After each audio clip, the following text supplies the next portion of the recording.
Rais wa Marekani Donald Trump amenusurika na jaribio la kuuawa au shambulio la kigaidi wakati wa tafrija ya White House Corresponding Dinner hapo jana usiku wa Aprili 25 mwaka 2026. Hii si tafrija ya ndani ya ikulu ya White House yenyewe, bali ni sherehe ya kila mwaka ya waandishi wa habari kwa ikulu iliyofanyika katika hoteli ya Washington, karibu kilomita 1 kutoka ikulu. Tukio lilitokea karibu saa 2:30 hadi saa 2:40 kwa saa za Marekani, ndani karibu na eneo la usalama nje ya ukumbi wa Balton wa hoteli. Trump na Melania walikuwa wamekaa meza ya mbele pamoja na makamu wa rais JD Vance na mawaziri wengine. Mshambuliaji anayedaiwa kumshambulia Trump mwenye umri wa miaka 21, Cole Thomas Allen kutoka California.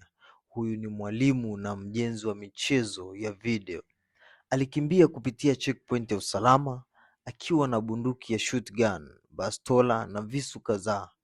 Alifyatua risasi na kulikuwa na mabishano ya risasi na maofisa wa security service. Mmoja wa maofisa hao alipigwa risasi kifuani, lakini alinusurika kwa sababu ya vesti aliyokuwa amevaa, bullet vest. Hakuna aliyeuawa. Trump alihimiza kuwa hakuna aliyeuawa hata mmoja. Security Service ilimzungumzia haraka na kumtoa nje ya jukwaa. Alianguka kidogo wakati wa kuondoka na alisaidiwa kuinuka. Kisha yeye na Melania wakapelekwa kwenye chumba cha usalama ndani ya hoteli. Wageni wengine wakiwemo Vance na mawaziri wengine walikimbizwa nje ndani ya ballroom. Watu walijificha chini ya meza na viti wakati maofisa hao wakipiga kelele get down. Tukio hili lilikaa kwa sekunde chache tu kabla ya mshambuliaji kukamatwa. Baada ya tukio hilo, Trump alirudi ikulu na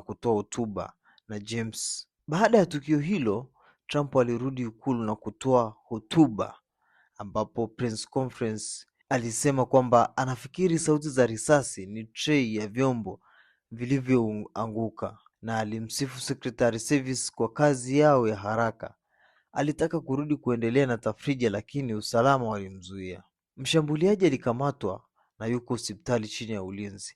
Anatarajiwa kushtakiwa kwa makosa kama kutumia silaha katika uhalifu na kushambulia afisa wa shirikisho. Hii inaitwa motive kwa sababu bado jambo linachunguzwa na alionekana kufanya peke yake. Tafrija iligairishwa, lakini Trump alisema itafanywa upya baada ya siku 30.